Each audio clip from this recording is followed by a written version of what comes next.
Bonjour à toutes et à tous. Je vous souhaite la bienvenue pour ce culte du dimanche 22 novembre. Et nous sommes dans la joie parce que ce matin nous sommes rassemblés pour rendre l'honneur, la gloire et la louange à notre Dieu. Et je vais introduire ce culte en lisant les 8 premiers versets du psaume 81.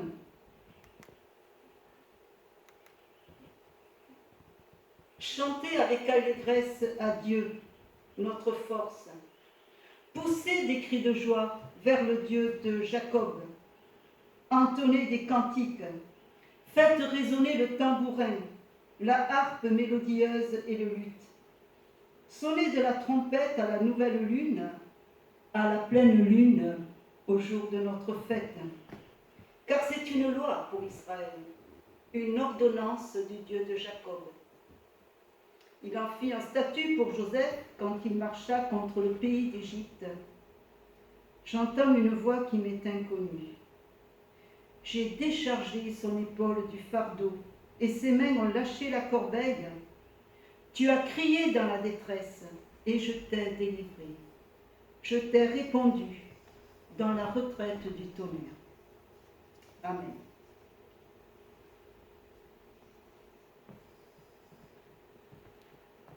Ce psaume fut composé pour être employé pendant la célébration de l'une des fêtes d'Israël.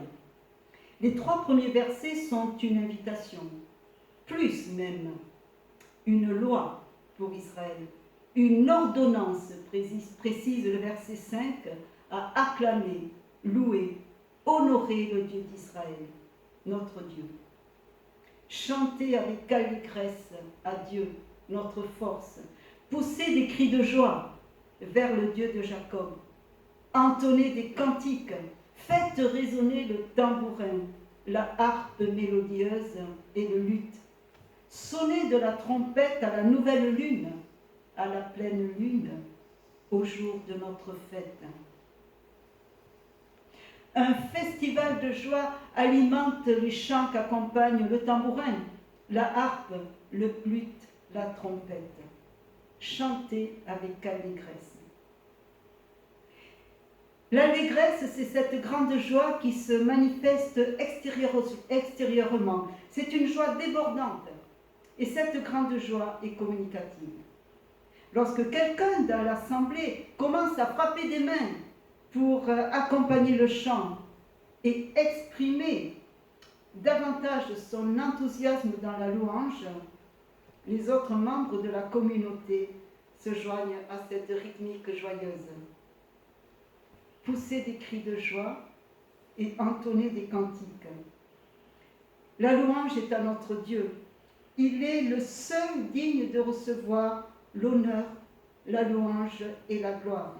C'est ainsi que les 4 êtres vivants et les 24 vieillards de l'Apocalypse adorent celui qui est assis sur le trône, celui qui vit au siècle des siècles en disant « Tu es digne, notre Seigneur et notre Dieu, de recevoir la gloire, l'honneur et la puissance, car tu as créé toutes choses, et c'est par ta volonté qu'elles existent et qu'elles ont été créées. Oui, combien tu es digne, ô roi, de recevoir pour toi l'honneur et la louange, la gloire pour ton nom. Et nous allons chanter ce chant.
Nous allons prier. Seigneur, oui, tu es le seul digne de recevoir l'honneur, la louange, la gloire. Et ce matin, Seigneur, nous voulons faire monter vers toi toute notre reconnaissance, toute notre joie de t'appartenir et de te connaître, Seigneur, toute notre joie de te servir. Seigneur, ce matin, nous voulons proclamer que tu es le Dieu saint, le Dieu de la création, que tu es le Dieu d'amour, celui qui a donné ton Fils, que tu es celui qui nous a donné ce souffle de vie et celui qui a fait tout pour nous, Seigneur, qui a donné tout ce qu'il avait de meilleur, celui qui veut notre bonheur, un bonheur immense, un bonheur éternel. Alors ce matin, Seigneur, que ce temps que nous passons dans ta présence te glorifie, que ce temps nous apprenne à mieux te connaître, à nous approcher de toi. Seigneur, bénis-nous et que ton nom soit glorifié. Amen. Cette louange du psaume 81 nous fait penser au Notre Père, cette prière que Jésus nous a laissée. Et ainsi, nous devrions commencer toutes nos prières par la louange, l'action de grâce, l'adoration. Et le sujet par excellence de notre louange est décrit dans les versets 7 et 8 de ce psaume. J'ai déchargé son épaule du fardeau, et ses mains ont lâché la corbeille. Tu as crié dans la détresse et je t'ai délivré. Je t'ai répandu dans la retraite du tonnerre. Le sujet par excellence de notre louange, donc, est écrit dans ces versets 7 et 8. J'ai déchargé son épaule du fardeau. Et pouvez-vous dire comme moi, tu as déchargé mon épaule du fardeau et mes mains ont lâché la corbeille. J'ai crié dans la détresse et tu m'as délivré. Amis croyants, Dieu a retiré notre épaule de dessous le plus pesant des fardeaux, celui du péché. Oui, dans ma détresse, j'ai crié à Dieu et Dieu m'a délivré. Il m'a délivré comme jamais j'aurais pu le croire, le penser ou même l'imaginer dans mes rêves les plus fous. Gloire à Dieu. Je loue ton nom éternel. Seigneur, je célèbre ta bonté.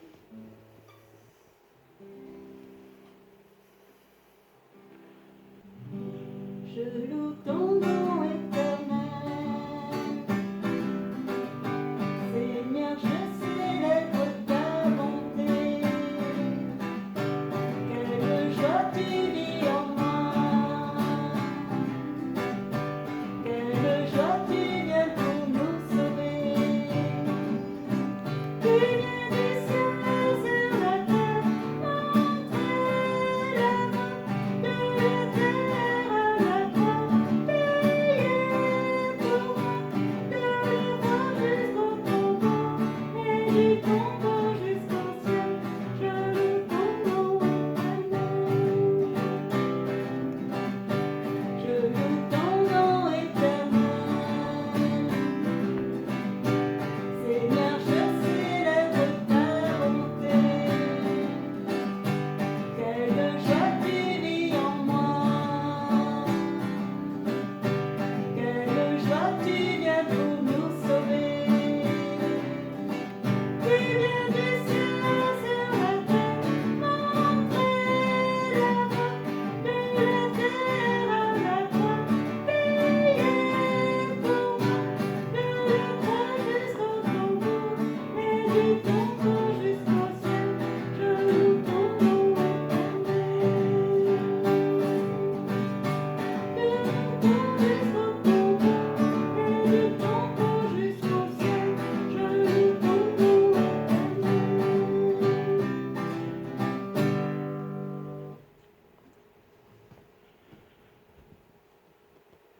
Eh bien, je vais vous faire des annonces. Donc mardi à 17h30, comme tous les mardis durant le confinement, nous aurons notre réunion de prière en audioconférence au numéro de téléphone 09 72 28 55 44. Dimanche à 10h, toujours en audioconférence avec ce même numéro 09 72 28 55 44, nous pouvons vivre ce même culte en audioconférence ensemble. Je vous rappelle qu'il y a l'appel national. L'appel national, c'est cette collecte qui est réalisée pour l'entretien des bâtiments. C'est un élan de solidarité et la somme que nous devons atteindre cette année dans la communauté de Mazamet est de 450 €. Donc, si ce n'est pas déjà fait, eh bien, participez à cette collecte de l'appel national. Merci. Je vous rappelle aussi que vous pouvez toujours nous faire parvenir vos offrandes du dimanche, puisque la salle du culte étant fermée, on ne peut pas les récolter, et ainsi que la dîme, dont vous pouvez toujours les faire passer. Si vous voulez savoir exactement comment les faire passer, vous pouvez appeler au 06 03 31 09 38 et nous vous donnerons les consignes à suivre pour vous faire parvenir vos offrandes, vos dons de toutes sortes. La distribution alimentaire aussi se continue le vendredi de 10h à 11h avec Joël et Catherine, rue du Galinier, devant l'accueil de jour. Voilà. Arrêtez et sachez que je suis Dieu. Je domine sur les nations, je domine sur la terre. Ce verset 11 du psaume 46 a occupé mes pensées de nombreuses années, et à partir du mois de mars dernier, lors du premier confinement, ce verset prenait toute sa mesure, tout son poids. Il arrivait à son plein épanouissement. Arrêtez. Dans ce deuxième confinement, c'est surtout le psaume 81 qui s'attache à moi, qui s'installe dans ma tête et dans mon cœur, et nous allons poursuivre la lecture de ce psaume 81 en reprenant cette lecture au verset 8. Tu as crié dans la détresse, et je t'ai délivré. Je t'ai répondu dans la retraite du tonnerre, je t'ai éprouvé près des eaux de Mériba. Écoute mon peuple, et je t'avertirai. Israël, puisses-tu m'écouter? Qu'il n'y ait au milieu de toi point de dieu étranger. Ne te prosterne pas devant des dieux étrangers. Je suis l'Éternel, ton Dieu, qui t'ai fait monter du pays d'Égypte. Ouvre ta bouche, et je la remplirai. Mais mon peuple n'a point écouté ma voix. Israël ne m'a point obéi. Alors je les ai livrés au penchant de leur cœur, et ils ont suivi leurs propres conseils. Oh, si mon peuple m'écoutait, si Israël marchait dans mes voies, en un instant, je confondrais leurs adversaires. Ceux qui haïssent l'Éternel le flatteraient, et le bonheur d'Israël durerait toujours. Je le nourrirai du meilleur froment, et je le rassasirai du miel du rocher. Amen. La fin du verset 8 annonce la contestation. Je t'ai éprouvé près des eaux de Mériba. Mériba veut dire contestation, querelle, parce que les enfants d'Israël avaient contesté et parce qu'ils avaient tenté l'Éternel. Je t'ai éprouvé près des eaux de Mériba, dit le verset 8. Dans ma Bible, le mot « pose » s'interpose entre ce verset 8 et le verset 9. Il marque une séparation. Il annonce un tournant, un changement. Et la pause s'impose comme une prise de conscience, un état des lieux de notre âme, une réflexion profonde. Pause. Peut-être ou sûrement pour arrêter et sonder mon cœur, reconnaître mes voies. Qu'il n'y ait au milieu de toi point de dieu étranger. Ne te prosterne pas devant des dieux étrangers, dit le verset 10. peut-être ou sûrement pour arrêter et reconnaître la grandeur de Dieu, sa souveraineté, sa sainteté, sa majesté, son autorité, sa toute-puissance. Je suis l'Éternel, ton Dieu, qui t'ai fait monter du pays d'Égypte, dit le verset 11. Peut-être ou sûrement pour arrêter et tendre l'oreille. Le verset 9 est une exhortation. Écoute mon peuple, et je t'avertirai. Israël, puisses-tu m'écouter? Ce cri du cœur de Dieu s'adresse à chacun d'entre nous. Écoute mon peuple, et je t'avertirai. Écoute, Monique, Jean, Nadine, François, chacun peut mettre son nom. Puisses-tu m'écouter? Écoute mon peuple, et je t'avertirai. Écoute. L'écoute n'est pas chose aisée. Elle ne nous est plus naturelle. Elle demande effort et sobriété. Plus que jamais, nous vivons dans un monde bruyant, où la moindre demeure est équipée de nombreuses sources d'informations, de distractions plus sonores les unes que les autres. Nous remplissons nos oreilles, notre cerveau de tout et n'importe quoi. Nous remplissons jusqu'à saturation. Le monde actuel ne supporte plus le silence. Le silence effraie. Le silence fait peur. Dans le bruit et l'activisme, nous cherchons souvent à combler un vide, alors que le Dieu créateur et sauveur ne désire rien d'autre que de nous combler de sa présence, nous enseigner, nous guider, nous mettre en garde, nous bénir. Peu importe ce que l'homme peut acquérir, cela ne peut pas remplacer cette relation qui satisfait la véritable essence de l'être humain, donne un but à sa vie, nourrit le cœur de son âme. Écoute mon peuple, et je t'avertirai. Israël, puisses-tu m'écouter?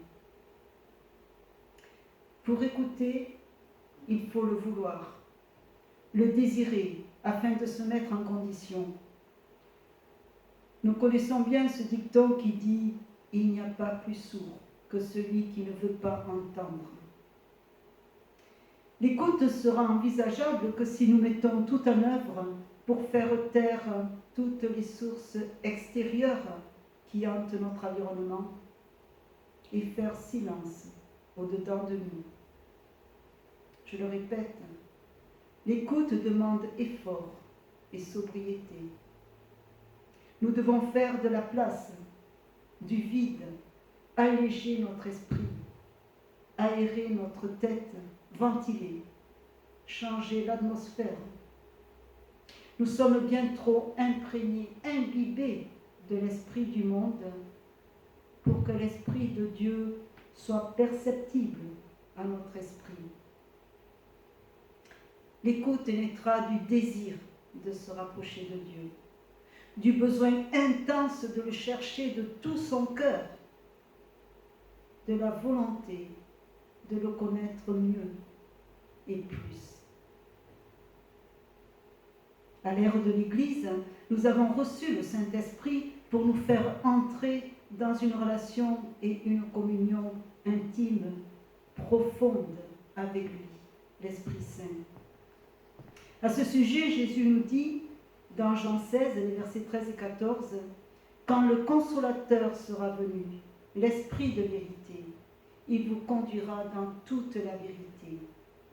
Car il ne parlera pas de lui-même, mais il dira tout ce qu'il aura entendu, et il vous annoncera les choses à venir.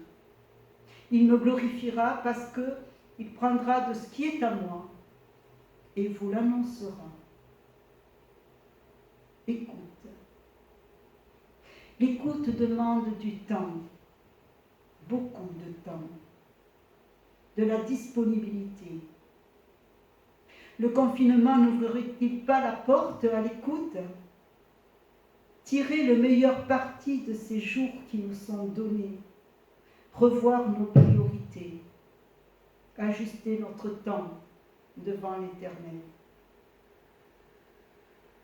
Oh, si mon peuple m'écoutait, si Israël, Monique, Jean, Nadine, François marchaient dans mes voies, voilà ce qui se passerait. En un instant, je confondrai leurs ennemis.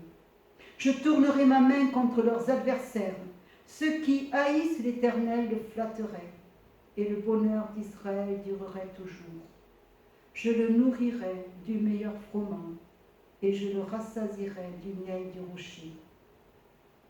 En un instant, Dieu a tellement hâte de nous venir en aide. Il brûle d'impatience à nous secourir. En un instant, je confondrai leurs ennemis. Je tournerai ma main contre leurs adversaires. Nous combattons bien souvent en solo, alors que Jésus, par son esprit, est avec nous jusqu'à la fin du monde. Écoute. Ceux qui haïssent l'Éternel le flatteraient. Pourquoi nos efforts d'évangélisation sont-ils stériles? Voici ce que dit Paul Anguichot dans son livre « La clé du réveil ». J'essayais de toutes mes forces d'amener des personnes à Christ, mais avec peu de résultats. Alors que je priais, le Seigneur a parlé à mon cœur. Combien de cailles le peuple d'Israël aurait-il attrapé s'il était allé chasser dans le désert? Je réponds, pas beaucoup, Seigneur. Comment ont-ils attrapé les cailles? Me demanda le Seigneur. Soudain, je compris que c'était Dieu qui avait envoyé le vent pour faire venir les cailles. Le Seigneur essayait de me montrer la différence entre partir à la chasse des âmes sans la stratégie du Saint-Esprit et travailler en collaboration avec le Saint-Esprit. Puis le Seigneur m'a dit, tu dois connaître et travailler avec le Saint-Esprit. Fin de citation. Écoute. Nous devons rechercher le Seigneur de tout notre cœur, avec patience et persévérance, car en lui sont cachées les choses précieuses, tous les trésors de la sagesse et de la science. Dieu veut nous amener dans une étroite communion avec lui, de telle sorte qu'il puisse partager avec nous ses trésors de sagesse et de connaissance. Un trésor ne serait pas un trésor s'il était facilement accessible. Donc, on doit rechercher le trésor spirituel de Dieu dans la prière et dans l'écoute. Cela exige un certain effort pour obtenir les trésors que Dieu désire nous donner. J'aime ceux qui m'aiment, dit Dieu, et ceux qui me cherchent me trouvent. Avec moi sont la richesse et la gloire, les biens durables et la justice. Mon fruit est meilleur que l'or pur, et mon produit est préférable à l'argent. Proverbe 8. Oh, si mon peuple m'écoutait, je le nourrirais du meilleur froment, et je le rassasierai du miel du rocher. Le Seigneur est prêt en particulier à nous nourrir du meilleur froment, ainsi que du miel du rocher, image de la douceur et de la grâce divine. Dieu a beaucoup de bénédictions en réserve pour nous. Il nous a préparé des victoires. Il veut nous nourrir de Christ et de son amour. Ouvrons-lui nos cœurs, prêtons l'oreille, et il les remplira, et sa louange sera dans nos bouches. Amen. Et nous allons chanter ce chant qui dit « Je désire entendre ta voix, je désire écouter ton cœur. »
recevez la bénédiction.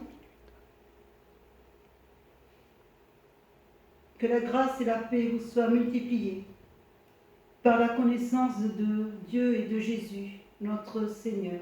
Oui. Croissez dans la grâce et la connaissance de notre Seigneur et Sauveur Jésus-Christ. À lui soit la gloire maintenant et pour l'éternité. Amen. Et je vous souhaite un très bon dimanche.